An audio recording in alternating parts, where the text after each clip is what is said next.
Well, good morning. Thank you for being here. I'm Joe Heck, Chairman of the National Commission on Military, National, and Public Service. We appreciate you taking the time out this morning to join us as we offer our interim report. Let me begin by sharing some background on the Commission. In 2016, the Commission was created amid a debate over whether or not women should have to register for the Selective Service system. This debate began after all combat roles were open to women in 2015. The late Senator John McCain and Senator Jack Reed, seeing an opportunity to promote the notion of service above self, championed the expansion of the Commission's mandate to include an evaluation of not just the Selective Service system, but of all service lines. To do so, Congress charged us to answer two very important questions. First, does our country have a continuing need for a military Selective Service system? And if so, what, if any, changes are necessary to change it into a 21st century system? Second, and perhaps more importantly, is how can we as a nation create an ethos of service where more people are compelled to serve across all service lines, military, national, or public service? This is a historic opportunity because it's the first time in American history where a commission has been charged to comprehensively and holistically evaluate service in America across all three service lines. So before we could answer the question of how to increase service participation, we had to define what service means. There are numerous definitions, and we wanted to make sure that we had one that was the most inclusive. The Commission agreed that for the purposes of our work, service would be defined as a personal commitment of time, energy, and talent to a mission that contributes to the public good by protecting the nation and its citizens, strengthening communities, or promoting the general welfare. Then we had to determine what types of service fell into each category: military, national, and public. Guided by the language in the statute that created the Commission, we looked at military service, which is fairly self-explanatory, service in the uniformed services of the military, whether active or reserve component.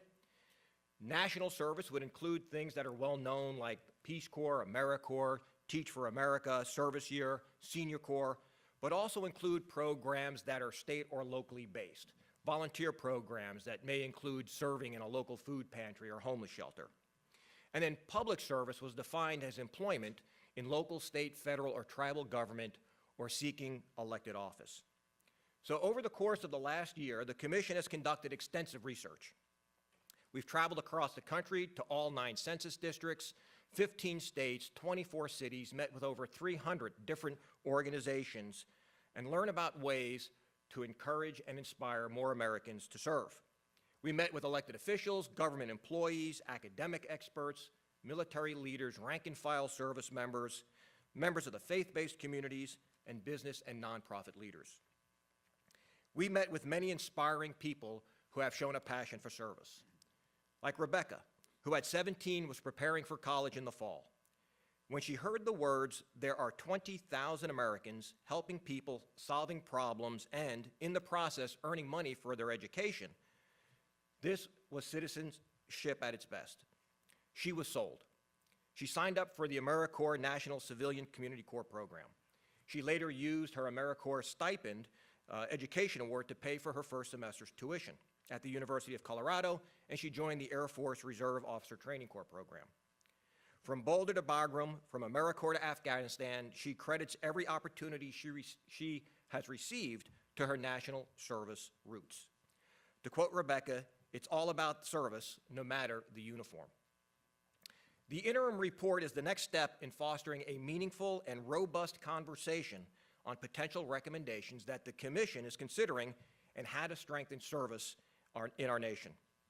The interim report explains the Commission's charge, outlines what we have done in the first year of our work, gives a glimpse of the policy options we are considering, and looks forward to what's ahead in 2019. All that we have heard and learned thus far will be considered as we develop recommendations that we will share with Congress, the President, and the American people via our final report to be released in March 2020. In order to address the questions that Congress tasked us with and to address the untapped potential in our country, our policy recommendations will focus on strengthening the pathways to service, helping the nation defend itself against future adversaries, and breaking down barriers to military, national, and public service. Now, the irony of releasing a report that speaks in part to encouraging more Americans to consider a career in public service during the midst of a shutdown is not lost on us. As 800,000 fellow Americans who are dedicated public servants are either furloughed or working without pay, we want them to know that we understand the plight that they are going through and that their sacrifice is not lost on us. The Commission wants to make sure that passion for service doesn't get lost in such a divisive time like today.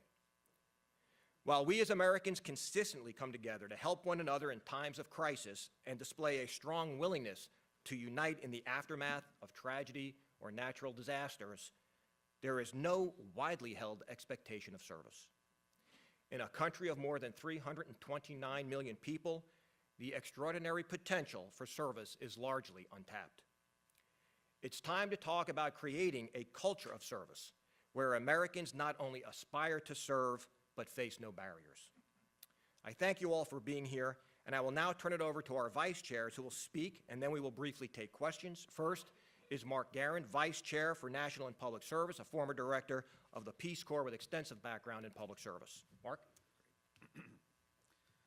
Good morning, and thank you, Mr. Chairman. Thank you for your leadership on the Commission. It's an honor to serve as Vice Chair for National and Public Service and to work on a mission that ultimately will encourage more Americans and to be inspired to service to our country and to strengthen our democracy. As we meet today, however, in preface to my comments, we observe the passing of a true champion of service, the late Senator Harris Wofford, who in many ways, through his life's journey, his life of consequence, embodies so much of this commission of military, national, and public service.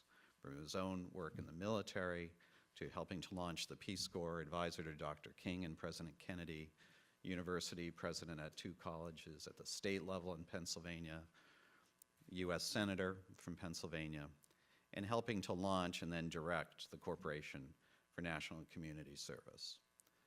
No American has that kind of commitment to service across the spectrum. And on this day, as we deliver our interim report, we observe his passing, we thank him for his service, and indeed herald his work as a true champion of service.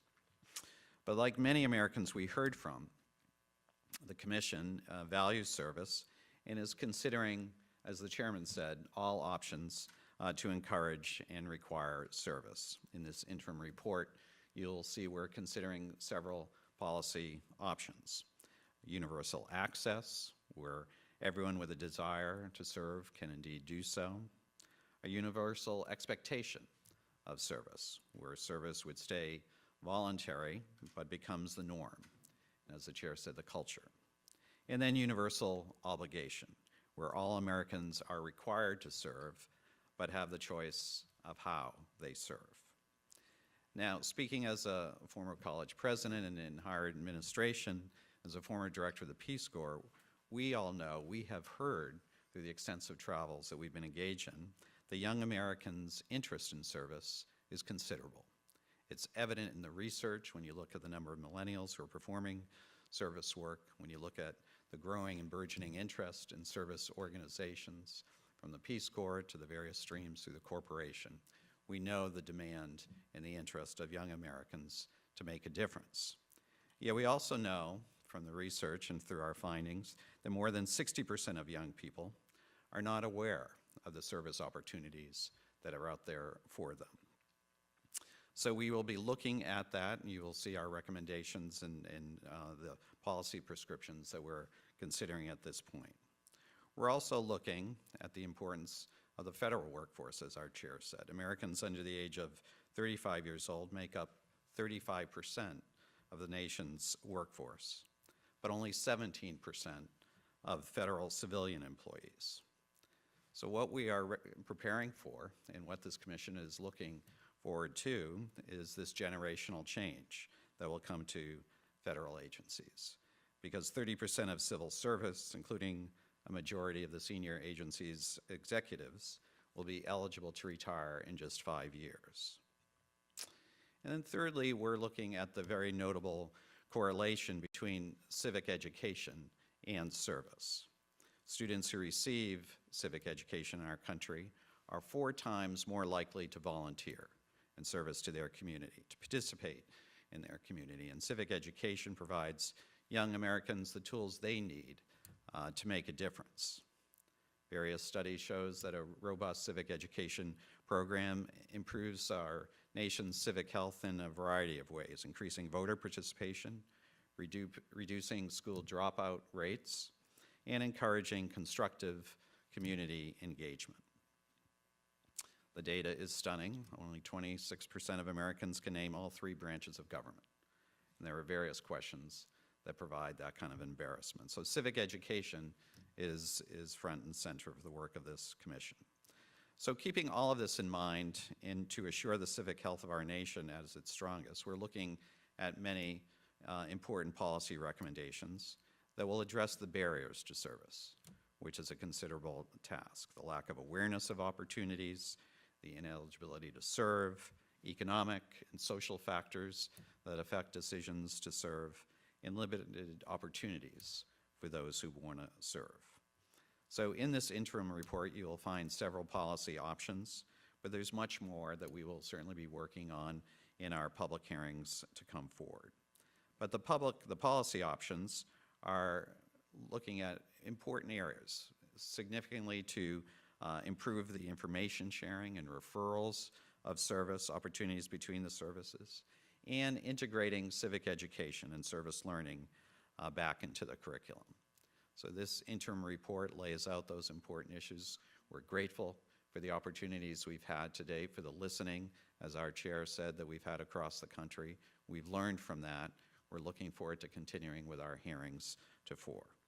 So I'll now turn it over to my colleague, Deborah Water, who's the Vice Chair for Military Service. She is the former Assistant Secretary for Manpower and Reserve Affairs for the Army, and of course, had important service on the House Armed Services Committee.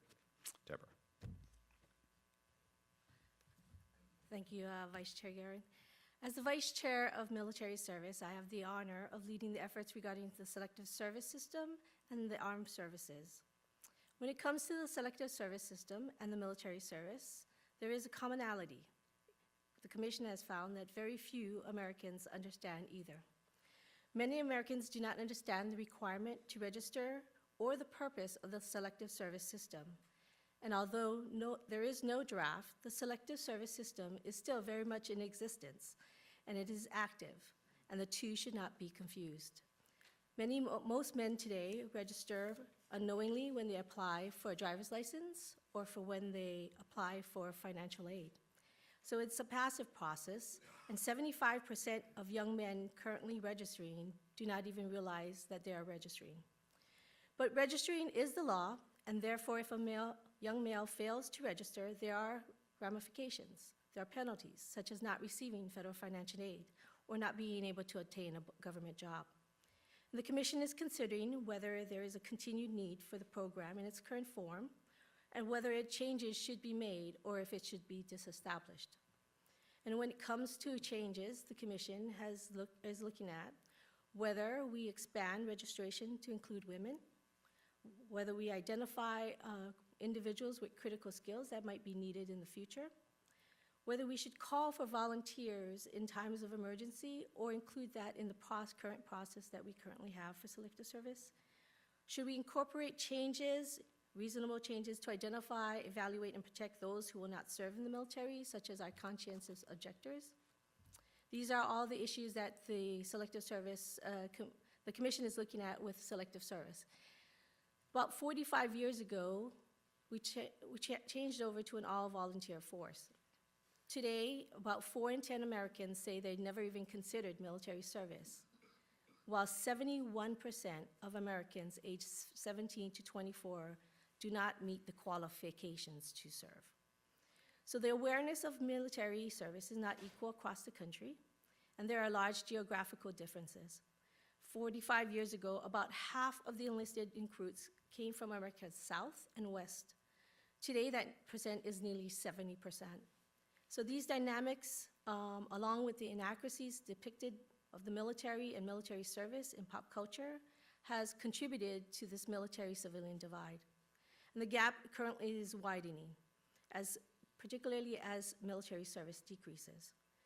So knowing that the Army did not meet its recruiting numbers and that the National Defense Strategy Commission recently shared with us that the armed forces would be woefully unprepared for an event of conflict, we must be prepared and pay more attention to the intent of the selective service and the future of military service. So I'll return it now back to the Chairman. Thank you, Mark. Thank you, Deborah. Now we'll open it up to your questions. So if anyone has a question, we'd be happy to try to address it. Yeah, Leo, good to see you. Yeah, good to see you. Thank you. Question about the women in military service. Looking through the report, there seems to be a fair amount of places for compromise and places of agreement, but that seems to still be a topic that's very polarizing. So I wonder, as you guys move ahead, do you see areas for a compromise on that? Do you see some sort of way to appease both sides, both folks who seem very strongly against it and very strongly for the idea? I think for the commission, right now, we're still in the gathering of the information, listening to both the pros and cons of women in selective service, but the commission hopes to come to some kind of agreement by the time we have our final report.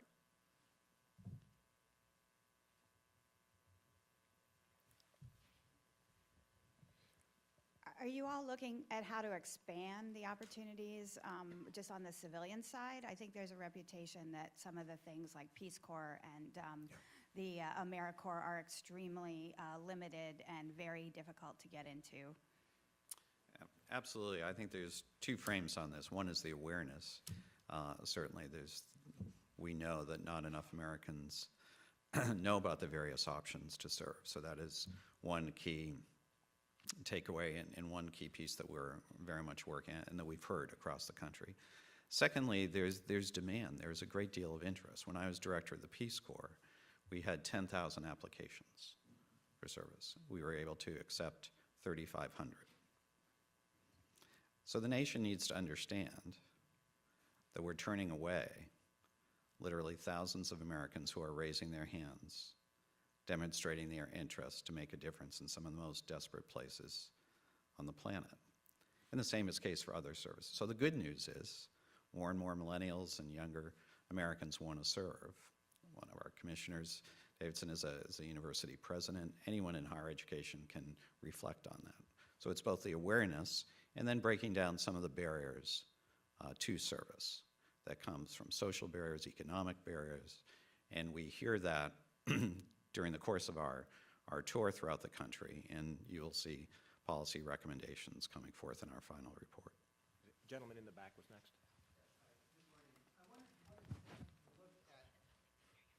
I wondered to what extent you looked at other countries and their practices, both for whether women are required to register for the military or are subject to a draft, and also whether there's a requirement for national service more broadly. And if so, what conclusions you might have drawn from that? Yes, we have. In fact, our research team has certainly done an exhaustive review of what is done in other countries. In addition, the commissioners held a meeting hosted by the Norwegian Embassy where we had representatives from several foreign countries talk about not just their military service programs, but their public service programs, which in many cases had mandatory participation.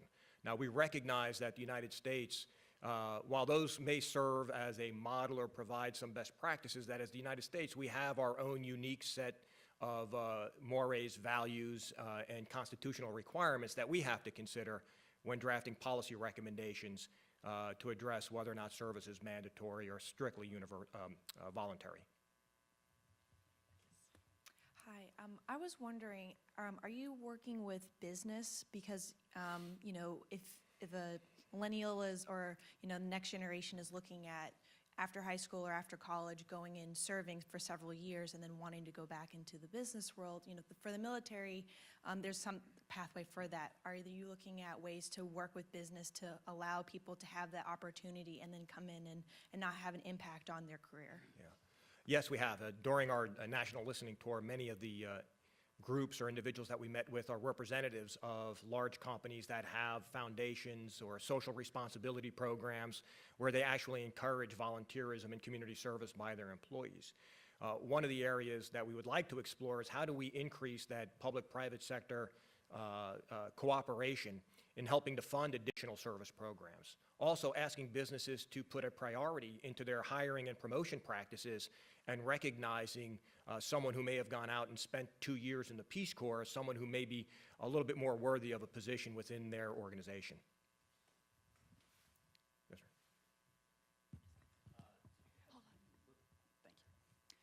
Did you examine at all whether, in the event that there were a military draft sometime in the future, whether the selective service system is adequately resourced to actually carry out a military draft? So we have spoke with the selective service system. They believe that they are at a little over 90% registration rate in terms of being able to affect a draft if a draft was put into law. And they are actually going through their process of what would they do as if a draft was actually implemented. I can say that in addition, we visited one of the military entrance in processing sites when we were in Boston to actually explore the process by which someone gets assessed into the military in the event of a draft. It's not just the call up by a draft notice and reporting to your draft board, but what does it take to get the person from the draft board to the basic training site, and whether or not the pipeline is sufficient to be able to mobilize the numbers of individuals that may be necessary. Thanks. Your report mentions that some young people felt that they were avoiding working for federal agencies or that they were being turned away. Can you talk a little bit about some of those frustrations that you heard at these public meetings, specifically with the federal workforce piece? Yeah, that's one of the recurrent themes that we heard as we talked to individuals who had considered a career in federal service was that the hiring process is far too slow and far too cumbersome. USA Jobs takes far too many clicks for today's millennial to navigate in order to be able to get to a job position. In addition, the process just to get brought on when it stretches out 6 to 8 months is far too long for a millennial who's looking for a job today. And so they're discouraged by not just the process of trying to get the job, but then working their way through the wickets in order to be able to report for work. They get a better offer somewhere else, and then they totally leave the thought of coming into federal service. Any other questions? Yes, Christina.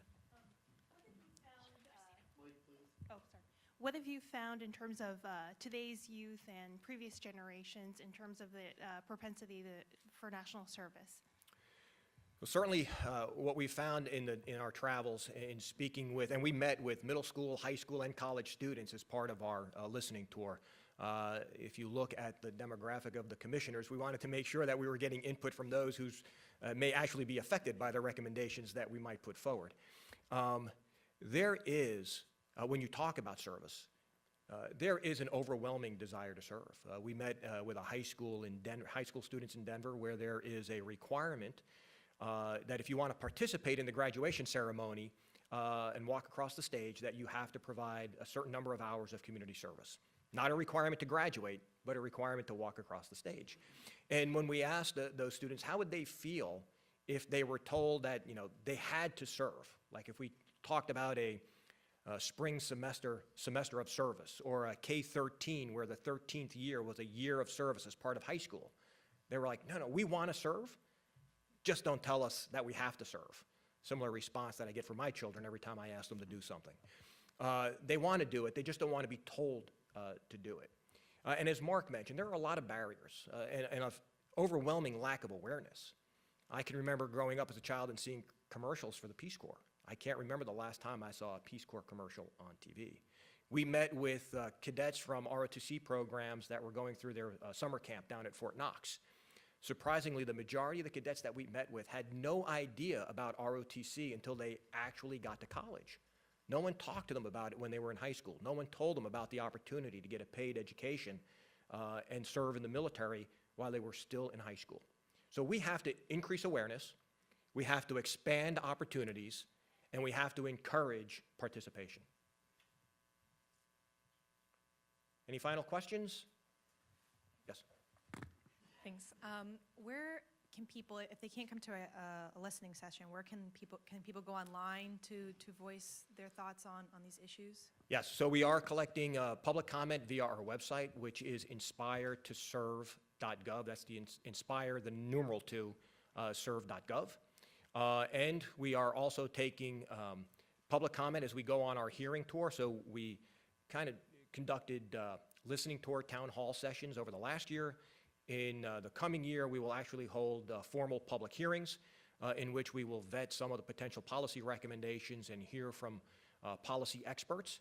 But we will also reserve a portion of that time to collect public comment in person at those hearings. All right, again, I want to thank you all for your interest in this very important topic. Please follow the commission, not just at our website to stay up to date on our events, but also on our social media, which is Inspire to Serve US across all social media platforms. We encourage you to stay, if you'd like, for the follow-on event where we will have 2 panel discussions that will delve a little bit more deeply into some of the potential policy recommendations. Again, thank you and have a good day.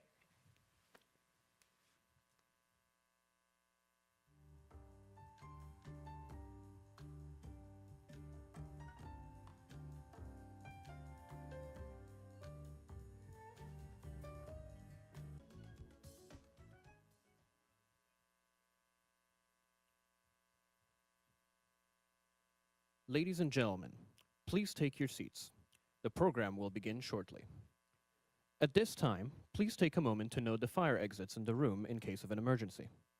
We ask that everyone silence their phones. Additionally, we are video and audio recording today's proceedings and will be taking photos to share on our social media channels. Please take pictures and post what is discussed here today using the hashtag #InspireToServe. That's 2 with the number 2. And tagging us at Inspire2ServeUS. And now, please welcome the Chairman of the National Commission on Military, National, and Public Service, Joe Heck.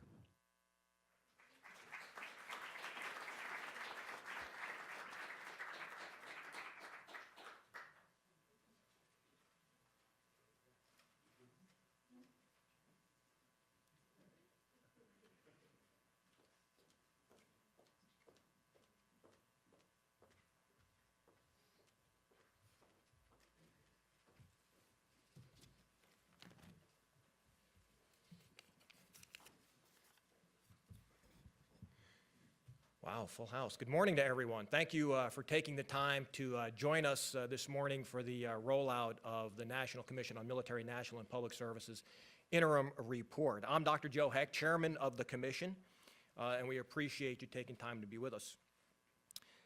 With the passing of Harris Woodford, who many of us knew, I know it's a somber day.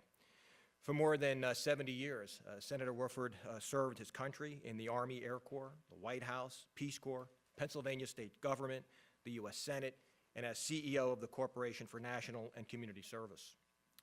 He believed service should be the common expectation and experience of every American, and he will be deeply missed. I would also like to take a moment to acknowledge the current partial government shutdown.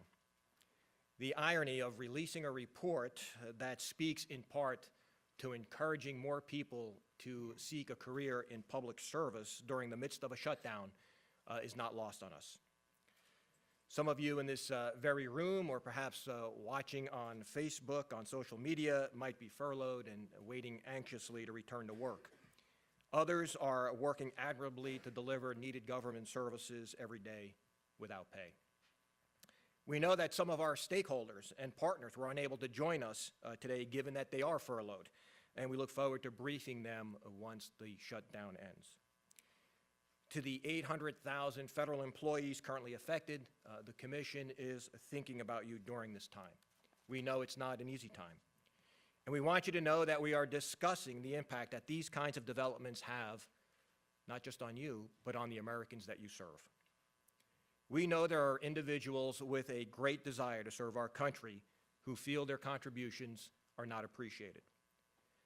There are others for whom political developments such as the shutdown are just another barrier, making it harder for them to serve or discourage others from considering a career in public service. We have these Americans in mind as we discuss potential policy recommendations. You are not forgotten. We are thinking about you, And one thing we ask of you is not to lose the drive that led you to a career in public service. Now, before we get started, I would also like to take this time to acknowledge a few people. First, thank you to every American who is serving or who has served our nation in any capacity. Our thanks go out to you and your families for the sacrifices you make for our communities and country. Thank you to the House Armed Services Committee and the Senate Armed Services Committee for championing the very existence and making this all possible. Thank you to those whose commitment to service have proven instrumental in bringing it to the forefront of public debate. Now to get started. For the first time in our nation's history, a commission was tasked to holistically and comprehensively review the selective service system along with military, national, and public service. It is truly an historic opportunity. My fellow commissioners and I understand our broad and inspirational mandate and are honored to equip the nation's decision makers with policy recommendations that will strengthen American democracy. We are committed to a bipartisan approach to answer the essential questions on service with which the commission was tasked. A year ago, we publicly launched the commission, and we are happy to be able to release our interim report a year later during the week that kicks off with the Martin Luther King's Day of Service. Dr. King once stated, "Life's most persistent and urgent question is, what are you doing for others?" This question gets to the very core of the Commission's mission, and we ask all of you to reflect on that important question, not just today, not just next week, but always. To answer that question is to acknowledge the importance of service, the impact it has on our communities, our country, our neighbors, and ourselves. Service creates a sense of unity, and it's a way to overcome divisions in society. You can serve in your local community or serve your country. Regardless of which you do, both offer an opportunity to engage with individuals you might not have otherwise engaged with. America is a nation built on service. Volunteer service has supported the United States throughout history. We saw this with volunteers supporting U.S. troops during the Revolutionary War. And in the 19th century, we saw the emergence of faith-based groups launching several important organizations, including the YMCA, the American Red Cross, and United Way. Most recently, we have seen how firefighters and volunteers in national service programs have helped our communities and country through the California wildfires. Individuals from across the military, national, and public service helped our communities and our country through Hurricanes Harvey, Irma, and Maria. How does that tie into the work that we are doing on reviewing the military selective service process? Well, it has also been part of our history and what it means to be an American. As Americans, we are ready to defend our country when needed. Throughout our history, the U.S. has relied heavily on conscription of its citizens during wartime to establish its military and later to augment its professional military forces. Citizens were conscripted for service in the Civil War, World Wars I and II, and Vietnam, and then continuously from 1949 onward. The selective service system was created in 1917 in order to create a pool of potential inductees for combat. Now, you don't hear much chatter about the selective service system today, although the system is very much in place, even though we have not had a draft since 1973. For some of our younger Americans, the draft might be something they hear their family members discuss, or they reference to a scene that was portrayed on a television show, This Is Us. Nonetheless, both are important to understand and are critical to our work. Over the course of the last year, the Commission has conducted extensive research. We've traveled around the country to all 9 census districts, 15 states, 24 cities, towns, small, cities, large, and met with over 300 different organizations to listen and learn about ways to encourage more Americans to be inspired and eager to serve. We met with elected officials, with government employees, academic experts, military leaders, rank-and-file service members, members of faith-based communities, and business and nonprofit leaders. We learned that while service is encouraged throughout our communities and country, unfortunately, there is no widely held expectation of service. In a country of more than 329 million people, the extraordinary potential for service is largely untapped. Millions of American citizens volunteer and engage in service every day, yet there is more we can do, more ways to participate, more ways to embed service in the very fabric of civic engagement. Generation Z represents a huge potential for this country if we can find ways to encourage a greater number of them to serve. Additionally, over 48 million people are age 65 or older, comprising about 15% of the total population. This is a growing source of untapped potential. Today's seniors aren't retiring in the same way that their ancestors did, and they have a strong desire to stay engaged and to give back to their communities. Some evidence even suggests that there are health benefits for seniors to stay engaged in community service. So during our first year, we also learned that universal service is an ongoing conversation, a conversation that we hope to ignite, spark, and carry on after today's rollout engagement. Selective service is a mystery to many and is often conflated with the draft as one and the same, although they are two very different events. That military service is borne by few. We've all heard the numbers. Less than 0.5% of the U.S. population currently serves in uniform. That almost 2/3 of the American population aren't even qualified for military service. That national service is America's best-kept secret. We don't hear the media talk much about the great programs that are being implemented in communities around the country. That public service personnel, as we mentioned, especially with the shutdown, face significant barriers.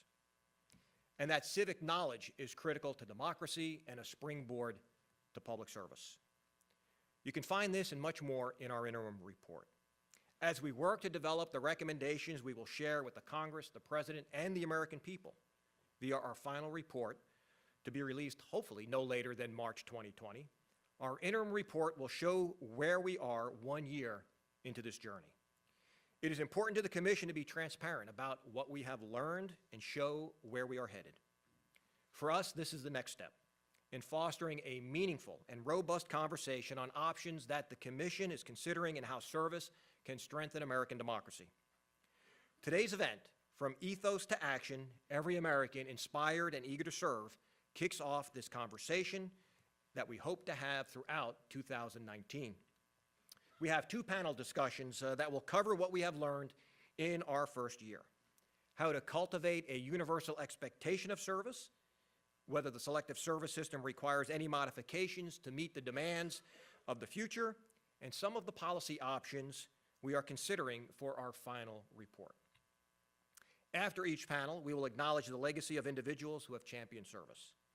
And last but not least, we will share what is ahead for 2019 and the Commission. When you checked in, you should have received a comment card. Throughout the duration of today's meeting, please write any thoughts or ideas you would like to share with us. To kick off the first discussion, I'd like to introduce our moderator, a well-known radio personality to those inside the Beltway, host of Drive Time on the Federal News Network, Mr. Tom Temin. Tom?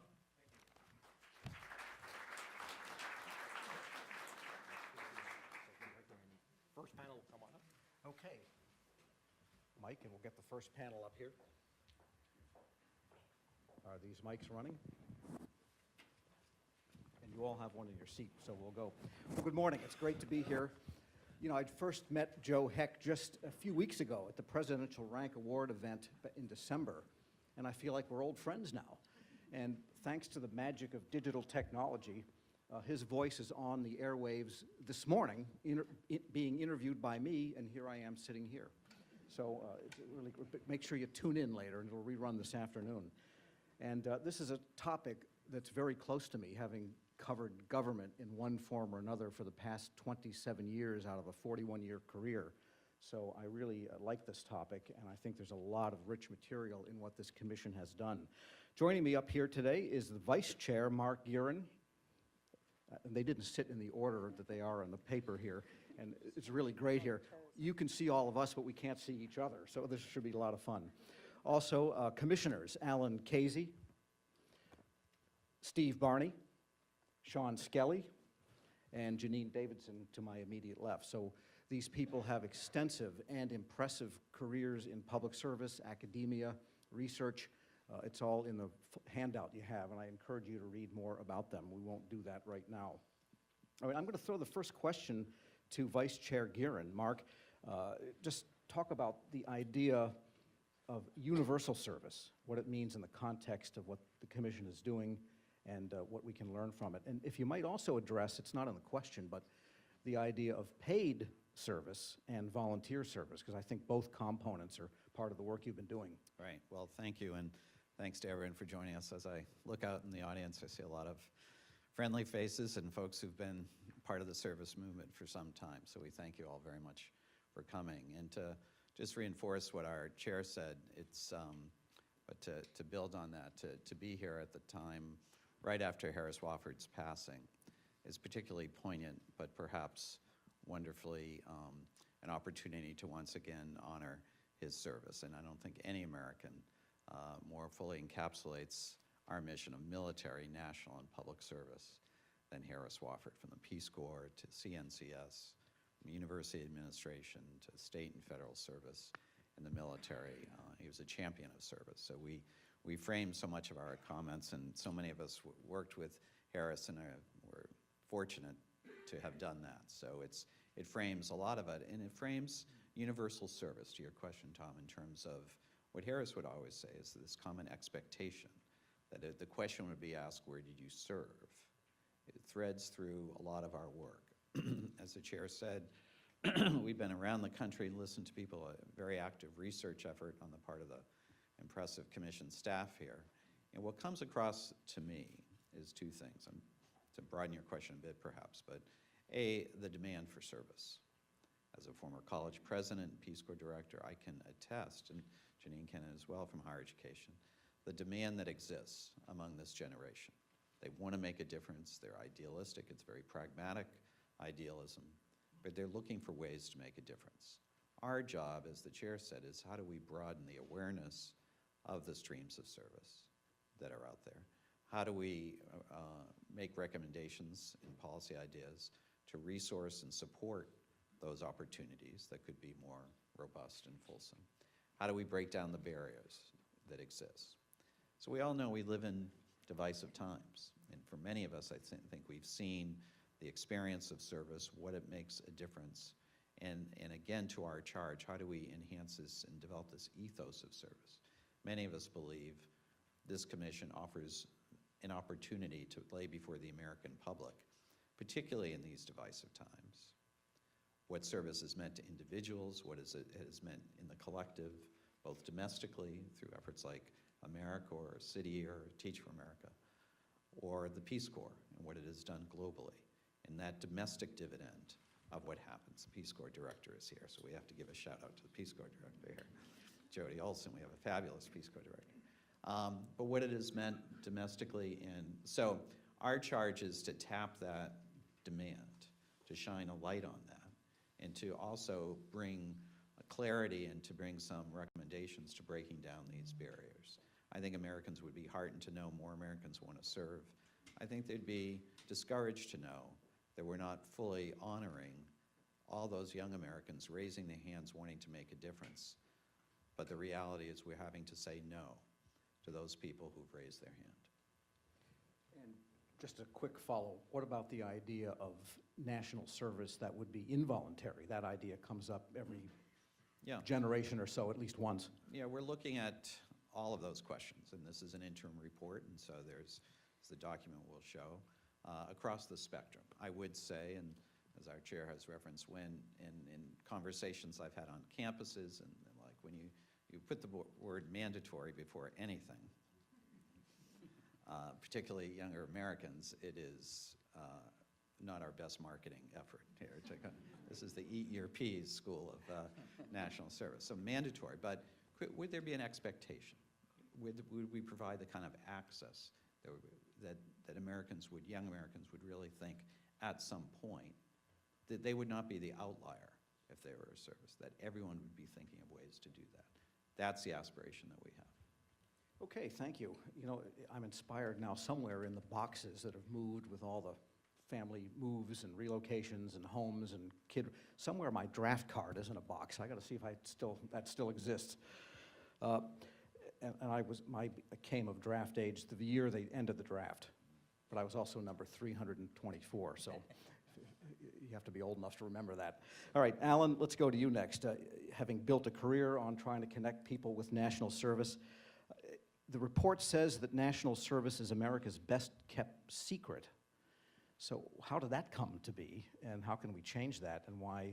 And I guess the underlying idea of the commission is that more awareness would equal more people serving. Well, thank you, Tom.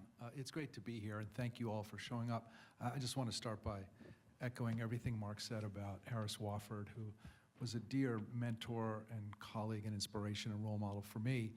It's very poetic that Harris passed on Martin Luther King Day, because among his many, many, many achievements in the service world, he worked very closely with Coretta Scott King and with Congressman John Lewis to actually make Martin Luther King Day a day of service. Not a day off, but a day on for the whole country. So we really stand on his shoulders. I think I speak for my fellow commissioners when I say it has been an unbelievable privilege for us to serve on this commission. I mean, we have really seen the best of America. We've traveled all across this country, and the great news is the spirit of service is alive and thriving. We went to Vinton, Iowa, and we heard about the power of service to really be the glue, the connective tissue for smaller communities. Communities that aren't large enough to have a Boys and Girls Club or a Y, but through just one full-time service member can turn a church basement into an after-school program. We heard from NCCC members who have been deployed to Puerto Rico to do disaster relief, working in very hard conditions, 18 hours a day, rolling up their sleeves. We heard from older Americans who want to continue to serve through Senior Corps and other opportunities, who continue to give back, as Mark said. You know, our parents, grandparents are not retiring. Today's boomers are not retiring the way our parents and grandparents did. In Chicago, we heard from Opportunity Youth, where the school system sadly had failed them, didn't give them the support they need, but they found service programs, and they became the leaders and role models that they were meant to be. In Denver, as our chairman mentioned, we met with high school students who had a graduation requirement to pass the stage community service requirement, and they said that it was actually one of the best things they did in high school because they discovered their gifts to give back. In Boston, we heard from young people who served with people side by side from very different backgrounds and what it meant to actually walk in each other's shoes and gain that empathy that we need in our country. So the good news is this works. It's powerful, it's impactful. The bad news is, as Mark mentioned, 60% of young people don't even know that service is an option for them, that service year programs, AmeriCorps, Peace Corps, other programs exist. But when explained what a service year program does, 25% of young people say they would definitely do it. 31% say they would very likely do it. So the desire is there. So what can we do to fulfill that potential, that desire? Well, as our chairman said, this is the first time a commission has ever looked at service collectively, military, national, public service.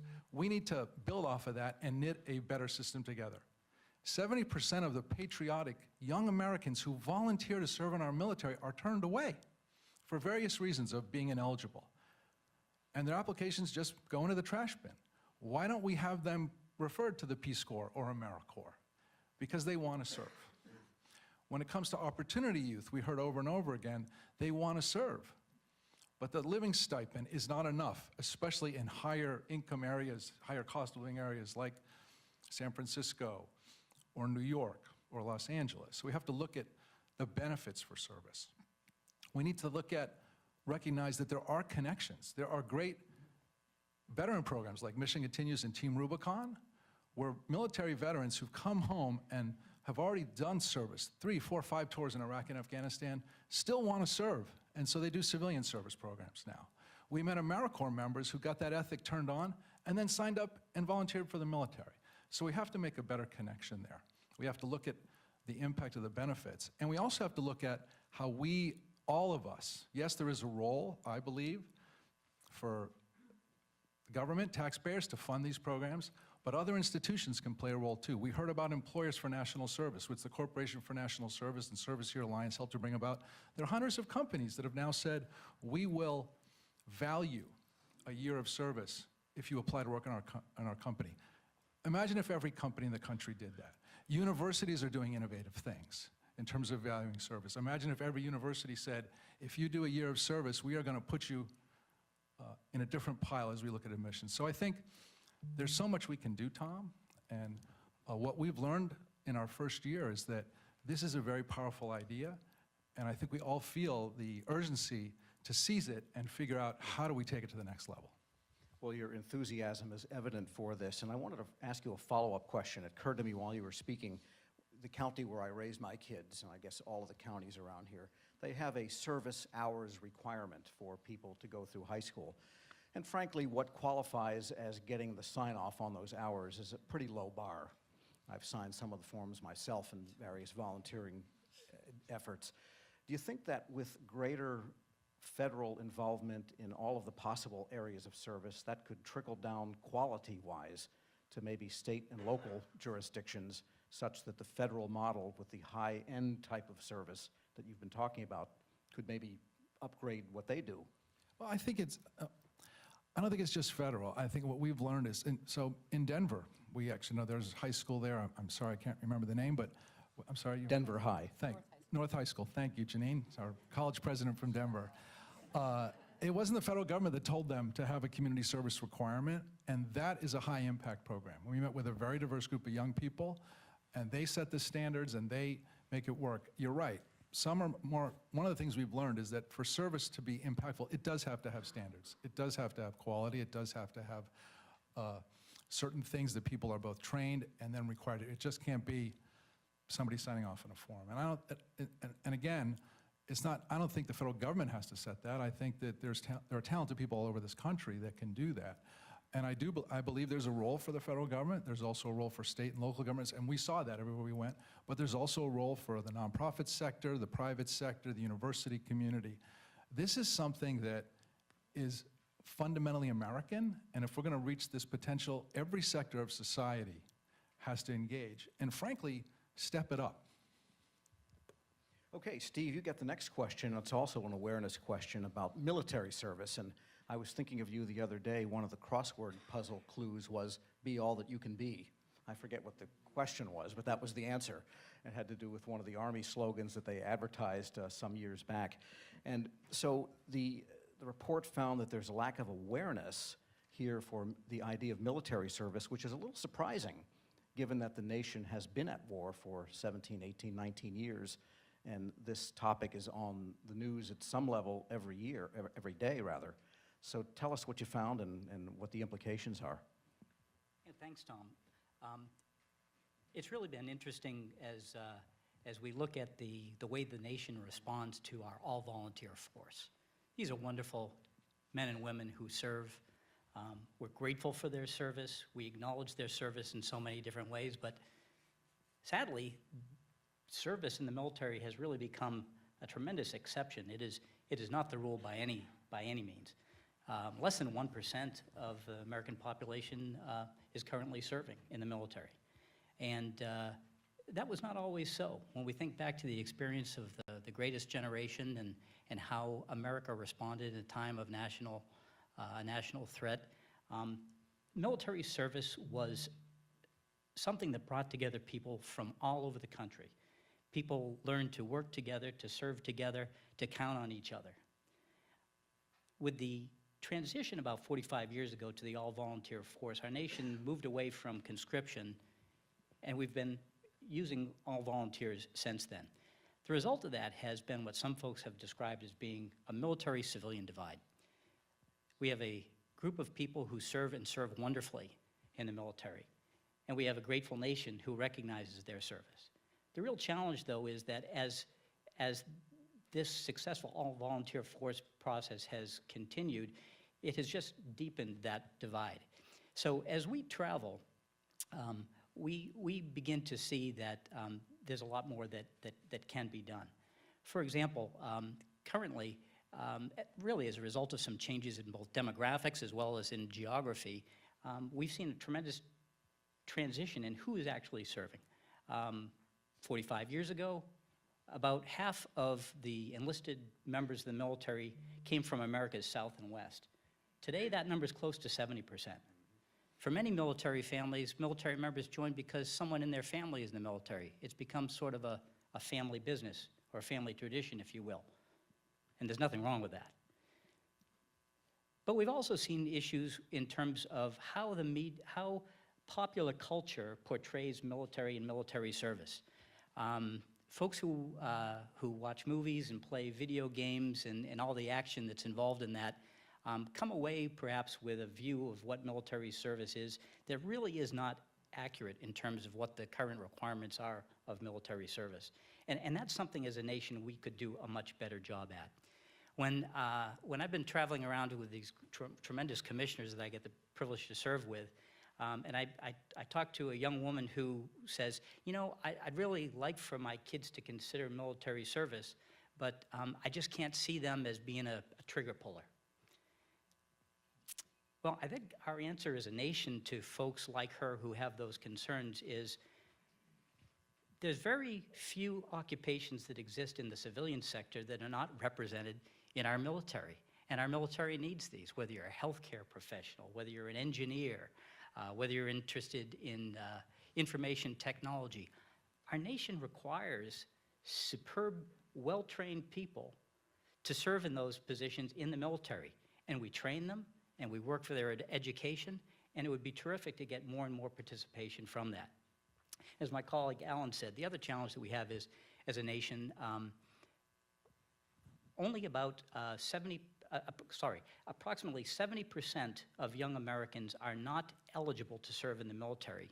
Some of it has to do with medical qualifications, some of it has to do with body art, some of it has to do with issues like drug usage and other things. It's important as a nation that we understand what the capabilities are that our nation needs. People who serve in the military do have to meet certain standards that are important, and we have to recognize that. But they need to be realistic, and they need to be related to what makes our military and keeps our military the best that we can possibly have. Well, you know, the possibilities are really vast. I have a close friend whose son, I remember when he was a gawky little kid with big ears and funny red hair, and grew up and not only joined, just as recently, joined the Army, but successfully navigated Ranger School. And so when he came back to the religious institution that I know him through, and I looked at him in a totally different light. I said, "You're not that little kid with big ears anymore, are you?" And he was truly a warrior. So it can happen from this part of the country no less than anywhere else. And Sean, you get the unhappy question today as we meet on the 33rd day of this unfortunate situation that our federal government and really our society finds itself in. Do you think that this shutdown will, the irony of the introduction of this interim report on a day like this is sad, but is this a short-term thing? Will the idea of public service recover from what we're watching this month? Thank you, Tom. I found it ironic when I saw your piece labeled ironic last night in preparing to be here on this panel. There was a great rock song in the 80s, I think, "You don't know what you've got until it's gone." And it's a two-sided coin to the story of the shutdown, I believe, when it comes to federal workers. Rightly so, so much of the coverage has been on the impact upon them and their families' lives through the loss of their salaries. And at the same time, there's been some coverage of what it is, what services these folks do provide to the nation. And I've found it unfortunate that there are some pieces that have made their way into the national media where some folks have expressed their opinions that why do we even have these people? We're not feeling the loss of these services. Well, because many of these people are still working. I only think of my own experiences through my own professional life, having flown airplanes for part of it. And having just recently been a traveler through the airports and looking at the TSA agents who are there who are working without pay. Some of the most extreme moments in my life were shared intimately with air traffic controllers in the midst of airborne emergencies that I was facing. Those folks are serving every day without pay, life and limb roles that those folks have, both of them. Folks that most people never see or even know that exist that work for the FAA, the aircraft inspectors who ensure that the folks for the airlines are keeping those airplanes truly safe and up to standard. My own experience serving in the Department of Transportation. Many, many folks are out there making sure that our railways and our seaways are all safe and up to standard. Not to mention, folks have been brought back in the health services and inspecting food supply and food sources. Folks in the climate scientists and in the weather sciences out there making sure that we know what's coming, that we're prepared for what's coming. Those people serve our nation every day. And perhaps, if there is a silver lining to potentially be found on the other side of this unfortunate shutdown, it will be to understand that these folks do real things for us all the time that help make our society and our economy go. So I hope that becomes a part of it. Yeah, in a strange way, the shutdown has increased awareness of public service, and I think increased the value of public servants in the eyes of people that, as you say, may not always realize how much service they get from the public servants every day. I was just astonished just last night to hear about what's coming to the surface, how it's not just that the individual employees, for example, of the FBI are not being paid, but they're out there trying to do their jobs, but now they can't do their jobs because their vehicles don't have tires, because they can't collect evidence because the evidence collection supplies are not being there. It's not just what these people do, it's how they're enabled to do their vital jobs. It takes the entire system to function. You just don't put people on the spot to do their jobs. They have to be resourced and supported. Training is going unfulfilled. Many people that serve us through our federal government are highly trained individuals, and that requires sustainment and maintenance in itself. So we have to be cognizant of just how precious these skills are in the services that they provide. And maybe, again, that could be a slight silver lining after the situation is resolved. Yeah, I became a personal fan of transportation and the FAA in particular, having been airborne on a cross-country flight on 9/11.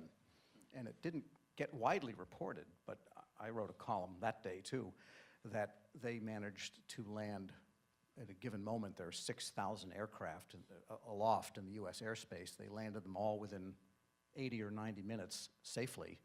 And that was one of the great unsung heroics, I think, of 9/11. So, and you didn't just fly any old plane. I mean, C-130, right? Even faster than that. Just an S-3 Viking, but I was a navigator. I was the one who knew where we were going. Well, thanks. I'm glad there's people like you to take the leading edge, because if it was up to me, we'd still be in a lot of trouble. All right, Janine, this is the question I've been wanting to ask the most, because I think fundamentally I agree, not even having seen the report, that there is a civics education crisis in this country. And in fact, the column I had today mentioned the old Jay Leno videos where he would walk outside of the studio and do the man on the street, woman on the street, child on the street. Nobody had heard of George Washington. Nobody knew how many stars were on the flag, or that there were 13 colonies. I have a link to one of them. And so tell us more about how we can change that, and not just change the knowledge about the facts of the government, that there are 3 branches and they do this, that, and the other, but the philosophical underpinnings that made this nation great, the idea of economic freedom and opportunity. I mean, King George loomed large in the minds of the founders, and should that be part of civics also these days? Sure. Thanks for that question, Tom. It's my favorite question, too. You know, when we set up this commission, all of us who are passionate public servants in many different areas, we just jumped in with this, you know, we want every American inspired and eager to serve, and then we stopped for a second and we said, does everybody else feel that way? Like, let's talk about that. Why is that important? And so, you know, we talk about the barriers to service, and one of the barriers to service is awareness of the opportunities, and we've talked a lot about opportunities today. But the other issue is the deeper issue that you're talking about, which is the value of it to our society, right? I mean, de Tocqueville said we were a nation of joiners, and that's what made our civil society so strong, that we jump in and we do stuff. And even in this shutdown in the airport the other day, you know, we always talk about people getting out to help veterans. There's this veterans group there helping the TSA people. That's what we do in America. We chip in, we roll up our sleeves, whether it's hurricanes or wildfires or whatever else. And then on a day-to-day basis, that's one of the things we saw all year long going around America. But there was this other piece, which is sort of decline in civic education and civic knowledge. And so then we sort of zeroed in on that, like at the core, we need to reinvigorate that. We saw some pockets of excellence, like the North High School in Denver, and we learned that, you know, students that have opportunities to engage and to learn about civics, they are more likely to vote, they're less likely to drop out, and they are 4 times more likely to engage in civil society after they graduate. Now, so you mentioned also, what can the federal government do? There are some pockets of excellence there too, Project Citizen and a couple things that are actually funded by the federal government to sort of prime the pump for educators. So experiential learning, where you not just, how many branches of government are there and how many, stripes and stars are there on the flag, but, project learning where you go out into the community as a cohort and you take on a project. Those kinds of opportunities can be catalyzed in lots of ways. I mean, they can be just done by these high schools, but there are areas, and we're looking at that. Because at the end of the day, we are a federal commission. So and education, especially K-12 education, is very locally run in this country. So what are the linkages there, and how can we inspire that to happen? I think it's at the core of what we do. Well, I just want to tell you about my 8th grade teacher. Back then, they called it junior high, Miss Ungatheme, and she was a Civil War buff. And she taught Civil War to us 8th graders from the beginning of the school year all the way to the Christmas break, half of the academic year. This is, 50-some years ago, and I still remember it. And up until the Battle of Gettysburg, she wore a gray hat, and then she switched to a blue hat when the Union started to win. But I remember getting a much deeper and more nuanced, even at the age of 14 or whatever it was, of the Civil War than you normally would get. By the time Christmas break came, we said, okay, can we stop with the Civil War? She said, you all kidding? We didn't even do battle strategy. So, but I think of the impression the teachers can really make. So listen, we are at the end of our time here, and we have another panel to go. You've been a great audience. Please, one more round of applause for this great set of commissioners. Thank you very much. And I guess I welcome back Joe Heck. Oh, I'm sorry, Janine, you're next. Okay. It's all good. Thank you, Tom. Thanks so much. Yeah.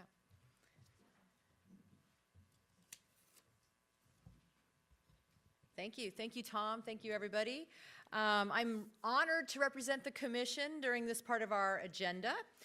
Just last month, our country mourned the passing of George H.W. Bush, a man who lived his life in service to others and a strong leader who believed service could unite America.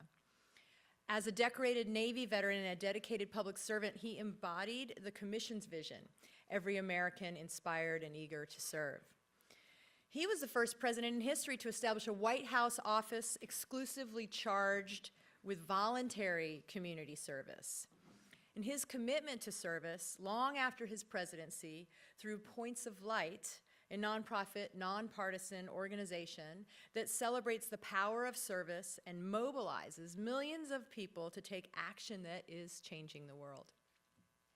Among all this, President Bush created the Daily Point of Light Award for individuals making a difference in our community and our country. He once said, any definition of a successful life must include service to others. Here at the Commission, we could not agree more. And it is with this in mind that we cannot think of a better way to honor President Bush this morning than with a presentation of Daily Point of Light Award. During our travels, we saw Americans making a difference in their communities without asking anything in return. And we know these individuals, dedicating their time, talent, resources, and voices, are strengthening our democracy. The individual you will hear more about in just a second has done just that. In President Bush's words, there are ordinary people who reach beyond themselves to touch the lives of those in need, bringing hope and opportunity, care, and friendship. So it is my pleasure to introduce Jennifer Lawson, Chief Civic Innovation Officer of the Points of Light, to the stage to give us the honor to introduce the individual who deserves this award today and who will leave us all inspired. Jennifer, you want to come on up? And Stephanie.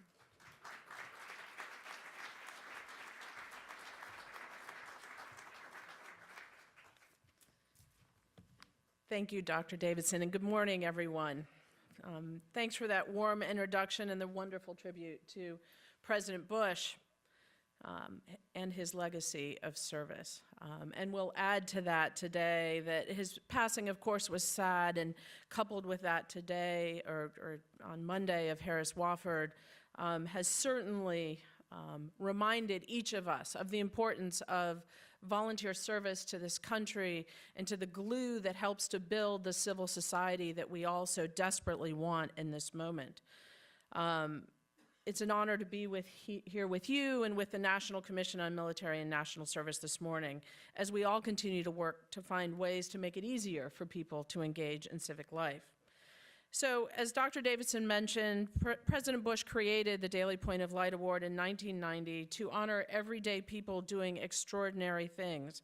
And since its inception, we've given this award each weekday, every workday of the year, to these most astounding individuals, and the award is now spread to the United Kingdom as well, where the Prime Minister's office gives a Daily Point of Light Award, and the Queen herself gives a weekly Point of Light Award to one citizen in each of the Commonwealth countries. So it's an idea that is certainly spreading. Today, it's my honor to present the Daily Point of Light Award number 6,439 to Stephanie Alfie. Truly the triple threat of service that we all imagine when we gather for this commission today. Stephanie has a passion for positive youth development and recognizing the importance of working with young people to bring about their strengths, provide mentorship to inspire them, and to achieve our dream. Her service started with AmeriCorps. She served not too far from here in Hagerstown, Maryland, working on promoting STEM education in minority and low-income communities. She's now taken that service to a job in Baltimore as a fellow, working in low-income and minority communities to really engage them in learning. But she's being rewarded today and recognized as a Daily Point of Light for her volunteerism with Volo City Kids Foundation. It provides low-income youth the opportunity to play a variety of sports in a fun environment free of charge. It's a really interesting model that couples paid adult recreation activities, those sports clubs that so many folks enjoy after work. Each paid participant as an adult sponsors a free child participation in those services, and it's there that Stephanie does her work. As a volunteer, she supervises, supports, and encourages kids to build community and help them find their passions. Her commitment to the organization keeps growing as she serves as a junior board member of the organization and works to grow the program and utilize connections in the community to benefit the organization and the youth who participate. On behalf of Points of Light, it's my honor to present her with today's Point of Light Award, 6,439.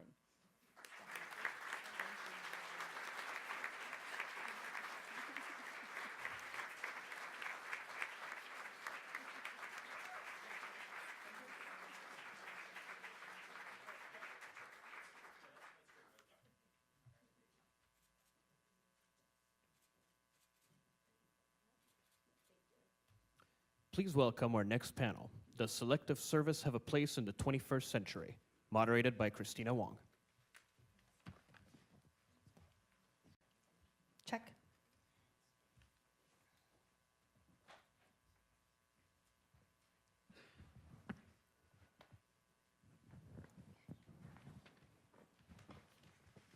All right, well, let's give Stephanie another round of applause. Quite an inspiration.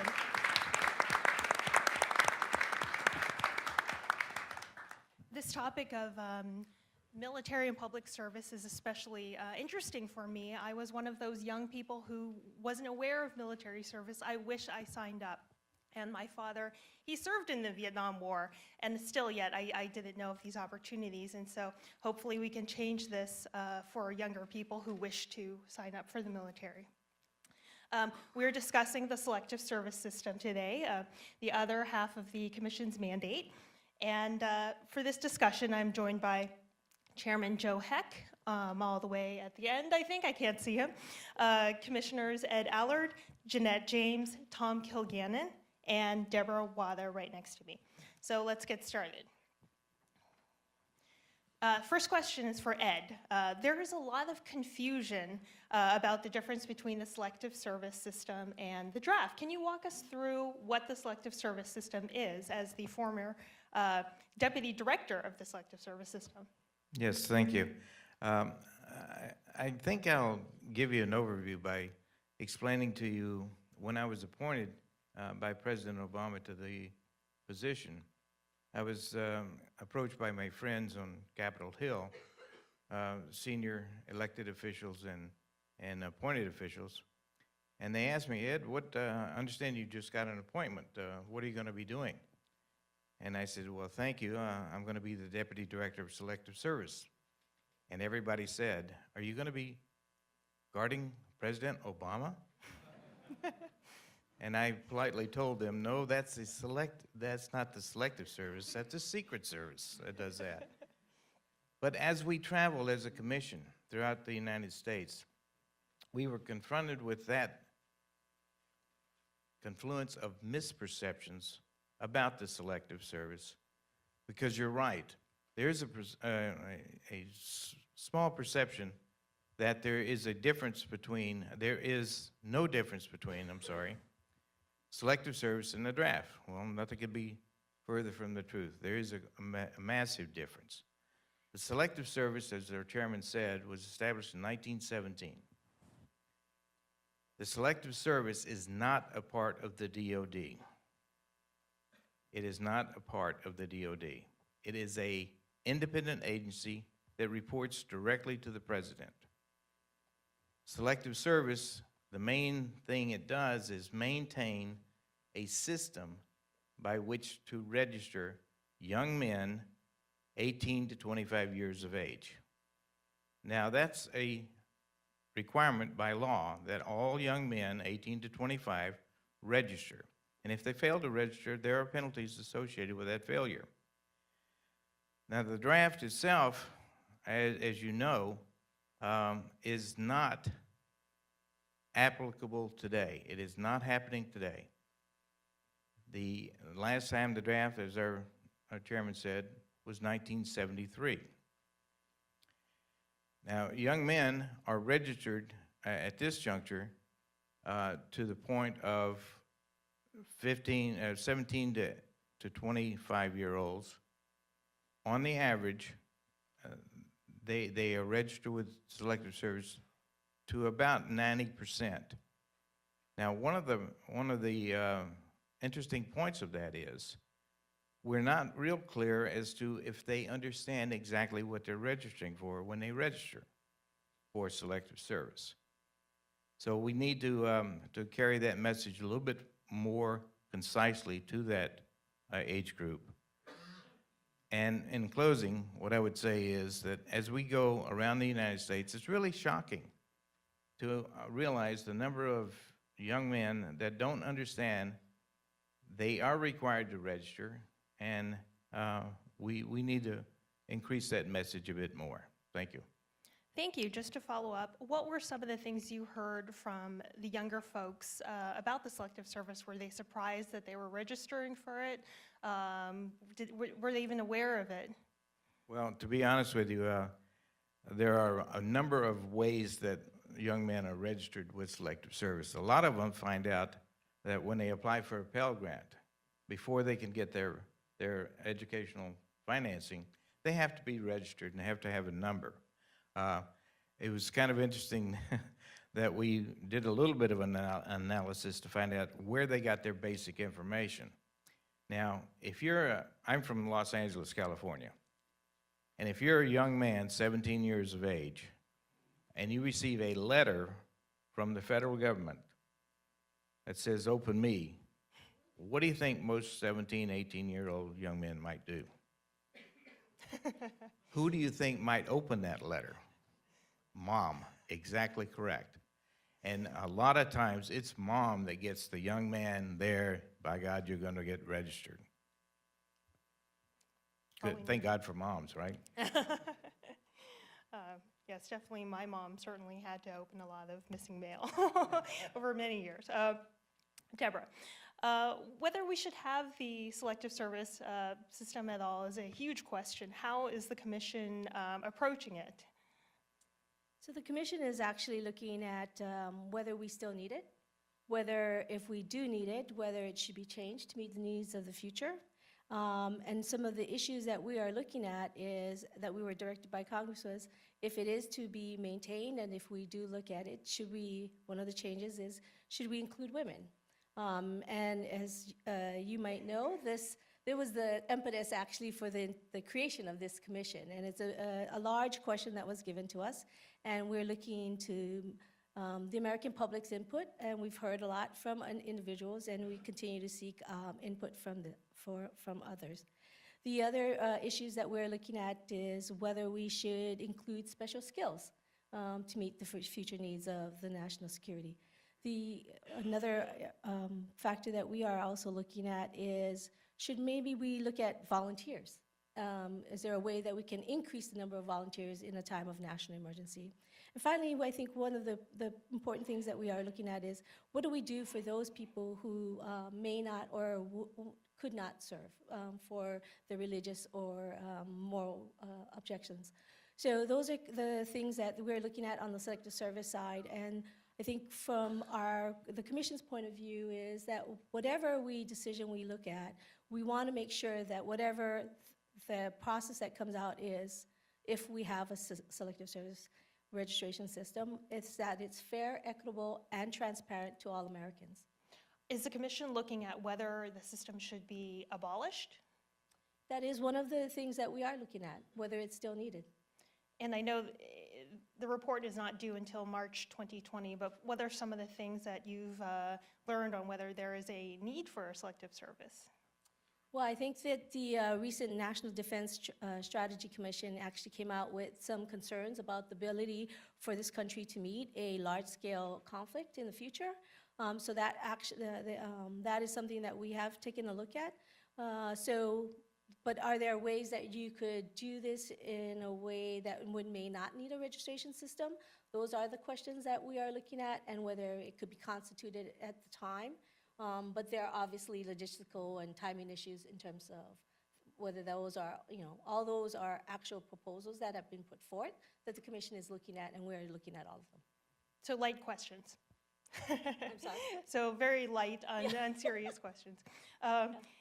Jeanette, Deborah mentioned critical skills. As we talk more about the possibility of cyber warfare, are there some critical skills that may be needed for that, and what things might be needed to address that? Well, thank you for that question. As you heard Ed a few minutes ago and our chairman mentioned, the selective service system was established in 1917. When you think about it, that's over 100 years ago. So much has changed since then. Everything from the way wars are fought to the way we communicate. And so we do have to think about what are the skills that we're going to need, what are the skills that are needed now in the wars that we're fighting, and what are the skills that we may need in the future prosecution of warfare. And so we're looking at ways to be able to identify, for individuals to identify what their skills and their talents and their education is, and whether or not as part of a future selective service system, there would be a way of identifying what your skills are, everything from cyber to yet unknown skills. I mean, back 100 years ago, cyber was not something we thought about. And so even as we sit here today, there are probably skills that are going to be needed in the future that we can't anticipate. So we're looking at and we're considering whether or not, as either part of the selective service system or part of perhaps a parallel system, that individuals can register and identify what their skills are, and perhaps used for either a call for volunteers. If there's a particular skill that's needed at a particular time, then the system can be culled for that skill set, or folks could offer their skills as particular issues come forward. do we think that more young people would be interested in registering if for a potential cyber conflict, if they could put their cyber skills to use? I think from what we've heard from folks as we've gone around the country, there is an interest in volunteering. And I think you heard from the previous panel that sometimes there's a lack of understanding of what the military does today and the breadth of skills that are involved in our military services. And so I think as people learn more about it, they'd be more willing to volunteer. Thank you. Tom, next question to you. We know that some people are not in favor of the selective service system. So what are some of the concerns that you've heard from people in the field on that? Sure, great question. First, as we've gone around the country and discussed these topics, we've met with a lot of interest, a lot of enthusiasm, and it's inspiring, I'll tell you. We've had town hall meetings and met with a lot of different people, and to see the enthusiasm for one American serving a fellow American, it's inspiring, and it gets you out of bed in the morning and want to go do it. But along the way, yes, we've heard some concerns and heard some objections, and I'd say we'd put those kinds of concerns in basically two categories. You've got draft resistors and conscientious objectors. And for the draft resistors, these are people who believe that conscription for service, any kind of service, but especially military service, is a violation of their rights, and that there's no remedy in the law for these concerns that they have. The second category of people, the conscientious objectors, these are folks who have deep moral, religious concerns. Their conscience informs them that military service and armed conflict is not something that they ought to be participating in. And so they would say that registering or participating in these violates their conscience and don't want to do that. But within that group of people, there's another group that says, well, I'm willing to serve my country, I want to serve, but I just don't want to do it in that military or armed conflict capacity. So what selective service has is an alternative service program, so that if we were in a draft situation and young men were being called up under today's law, they would go to this alternative service program and be given the opportunity to participate in, I think it's 6 broad categories of alternative service so that they could fulfill their obligation. And have you heard from those who are in favor of keeping the system? What have you heard from them? We have heard from them, and I think they would make the arguments that selective service is on a few levels. One, it's a low-cost insurance policy. For the amount of money that's being spent on selective service today, you have millions of young men who are registered, and that they serve really as a support system, if needed, for the all-volunteer force. That all-volunteer force that we have today is the greatest military in the world, but should we ever get to the point where we find ourselves in conflict where more human resources, more human talent is needed, that selective service would be there for them. Some would also argue that it's a deterrent to our adversaries, our enemies, and you have that system to be able to call upon people. So those are some of the arguments in favor of keeping selective service and the objections that we've heard. But I think the thing that I would stress is that whether you have objections or to something you see in the report, or whether you want to give 3 cheers for a particular proposal, it's important that we hear from you, because when people come out, when they go to our website and talk to us, it informs our debates and our deliberations. And as others have said, it's a privilege to be able to work with people who take these matters so seriously and consider all points of view. Okay, over to Chairman Heck. This is a question that I think a lot of us are waiting to hear the answer to. Women. Should women be able to sign up for the selective service? Will the commission make, what will the commission recommend on that? Well, thanks, Christina. Thanks first for being here and helping us out, along with Tom, and again for everybody being here. It's been a great honor for me to serve with such a dedicated group of fellow commissioners as we tackle these tough issues. I know you're all waiting eagerly on the edge of your seat, right? Will women have to register? I can't tell you, because the commission hasn't come to a decision. As Tom mentioned, we are still collecting information. We want to hear from the American public. I can tell you that over the course of the last year, as we've traveled around the country, people have very definitive opinions on this issue. It's not like when you ask the question, they have to take a moment to think about it. It's a visceral response. It's either, yes, they should have to register, it's a matter of equality, or no, they should not have to register because women hold a special role in American society. I mean, that's what it basically comes down to. I don't think there are many people that are on the fence when it comes to deciding whether or not women should have to register. The bigger issue is really this growing civil-military divide that we have in this country. And as Ed alluded to, for the males that do register, most of them don't even realize that they've registered. And this passive process, unfortunately, takes away from the gravity and the solemnity of recognizing what it is you are actually doing when you register for the Selective Service. You are putting your name into the system to potentially be called to defend this nation from its adversaries, right? And so when you go to get your driver's license and they say, check this box, or when you're filling out the online FAFSA form for financial aid and it asks if you're a male, if you're registered for Selective Service, and you say no, they automatically take you to the website so you can register and get your number to come back and complete the financial aid form. There's really a lack of awareness. And what we've also heard going around the country is that, quite honestly, many people are unaware that women don't have to register. They're surprised when we tell them that by law, women are prohibited from registering for the Selective Service system. A big piece is the continued education, as was discussed by other panelists, of the difference between Selective Service and the draft. Certainly women in Selective Service was the nidus, the impetus behind the entire genesis of this commission.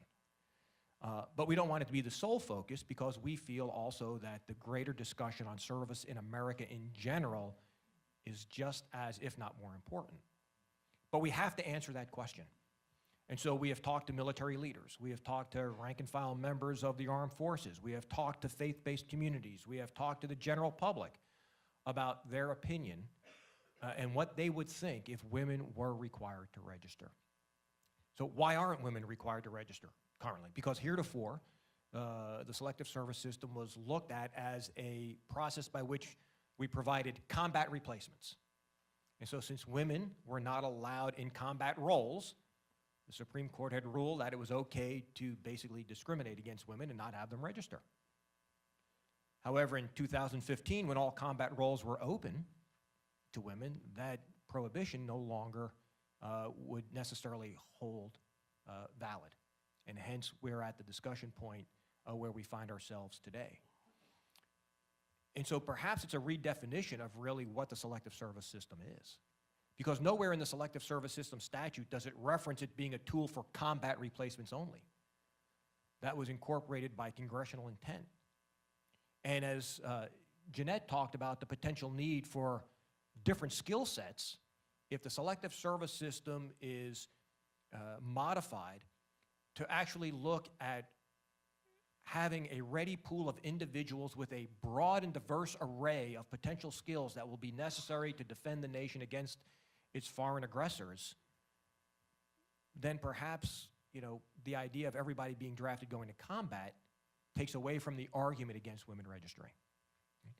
This will be, I am sure, an ongoing discussion throughout the course of the Commission's next year as we start to develop and vet our policy recommendations. In fact, we know that it will be such a major point of discussion that at one of our future public hearings, an entire 2-day series of 4 public hearings is geared specifically towards the Selective Service system and whether or not women should register in the draft.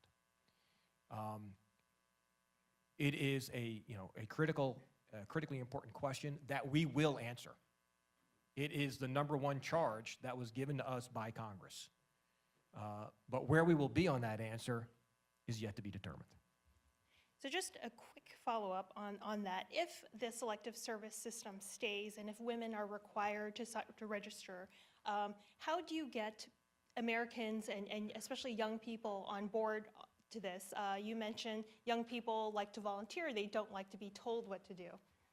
Yeah, again, I think part of it is how do you address that civil-military divide that I spoke about, and Commissioner Barney mentioned, you know, the changing demographics of those who enter military service in the previous panel. I think it all comes down to the overarching goal of the commission, which is to create a universal expectation of service. Right? We want every American inspired and eager to serve. And if every American is inspired and eager to serve, then perhaps there won't be as much of a reluctance to at least registering for a service opportunity, whether it be military, national, or public. Right?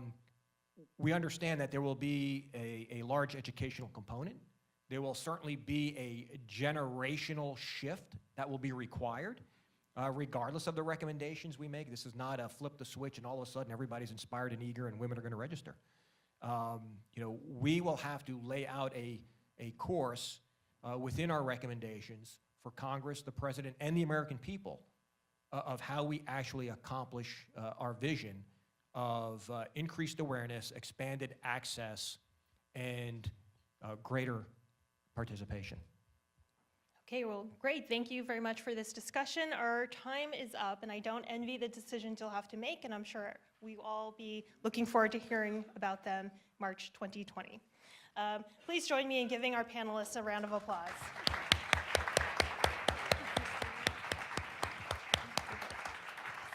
Okay.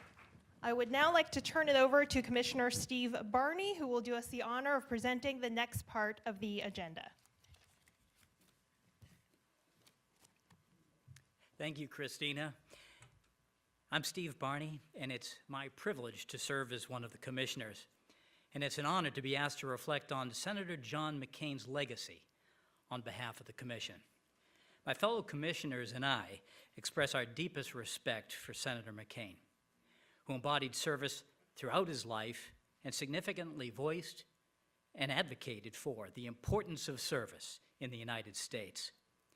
I had the honor to serve with Senator McCain as a professional staff member on the Senate Armed Services Committee, and I'm forever grateful for his decision to nominate me to be a commissioner.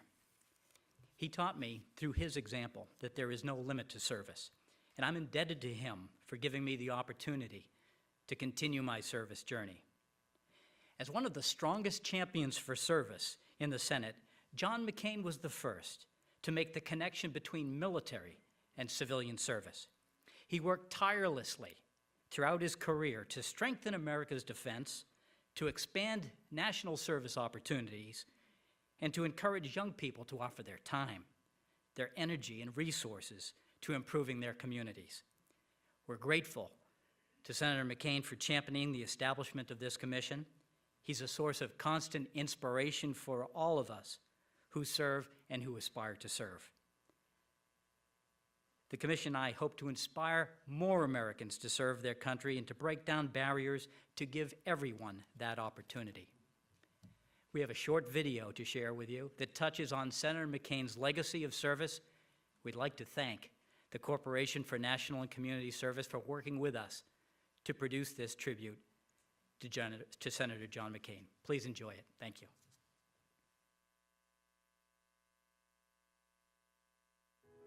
Senator John McCain dedicated his life to serving his country. A Navy pilot, a prisoner of war in Vietnam, a congressman and senator who loved his home state of Arizona and twice ran for President of the United States. He never lost his love for his country. I fell in love with my country when I was a prisoner in someone else's. I loved it, not just for the many comforts of life here. I loved it for its decency, for its faith, and the wisdom, justice, and goodness of its people. Senator McCain believed there was no higher pursuit than to serve a cause greater than oneself. If you find faults with our country, make it a better one.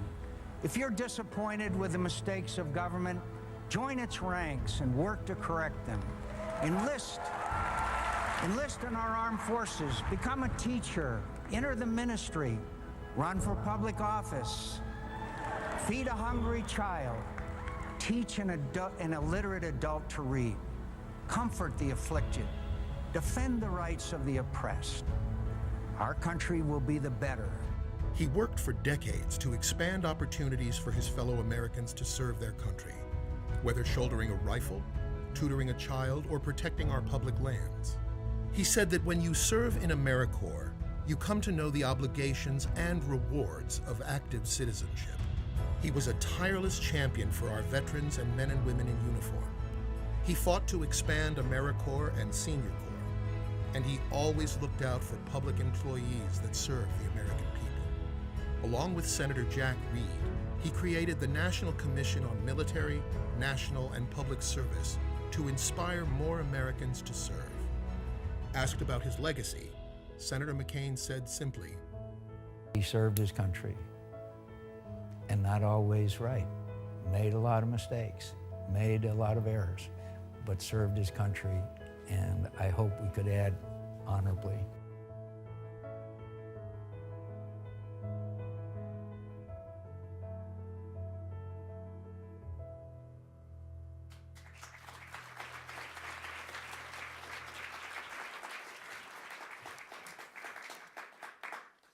So Senator McCain believed service should be broadly and deeply encouraged. There was a lot said today, but if there's anything you remember after walking out of these doors, we hope that it's that. Our vision is for every American to be inspired and eager to serve. So we ask you to help in joining us to make that vision a reality. Before we wrap up the event, I want to make sure you're all aware of what's ahead for the Commission in 2019, and there's quite a lot. We will continue our robust research agenda in reviewing the Selective Service System and considering ways to increase participation in military, national, and public service. In 2018, we hosted public meetings, and now in 2019, we are shifting to formal public hearings. On page 18 of the interim report, we share an overview of the public hearing schedule. We will host 14 hearings across 7 days throughout the first half of 2019. Many of them will take place here in Washington, D.C., with 2 hearings, one each at the George H.W. Bush Library in College Station, Texas, and one at the FDR Library in Hyde Park, New York. Mark your calendars and share the dates, topics, and locations with your network. In anticipation of our hearings, the Commission will also be releasing staff memos that will correlate to our hearing topics. We will share additional information in the coming weeks, but I encourage you to share your feedback on the policy options that are listed in these memos. We will continue our research, meeting with stakeholders and experts, and listening and learning from the American public. The national conversation on these important issues begins with you. We want to hear from you as we continue this dialogue about service in America. As commissioners, we have personal opinions, but it is the feedback of citizens across America that will shape the Commission's final recommendations. We have heard from many Americans, but it's not enough. We want to hear from even more before making our final recommendations. Engage with the Commission by sharing your thoughts on our website by December 31st, 2019, inspiredtoserve.gov. Follow us on social media at InspiredToServeUS, or joining our conversation online using the hashtag @InspireToServe. Sharing your story and join us in inspiring others. That brings us to the conclusion of our event. Thank you to our moderators. We know these topics are not easy to cover in a short time, but you did a great job. Thank you for those here in person and those tuning in via social media for taking time out of your morning to join us for the release of our interim report. And thank you to the museum for hosting us today. It's our honor to share with you our interim report. We hope you read it, share it, provide feedback, and continue to engage with the Commission. For those of you who have time, the commissioners and staff will be around for a few extra minutes to chat and answer any questions. We look forward to mingling right outside this room. And for those of you who need to head to your next engagement or need to get off Facebook Live, we hope you enjoyed today's event. Don't forget, you can share your comments with the commissioners on any aspect of our mission via our website, inspiretoserve.gov. So if you haven't done so, please share your thoughts with us and join us in spreading the word. Thank you, and we hope you enjoy the rest of your day.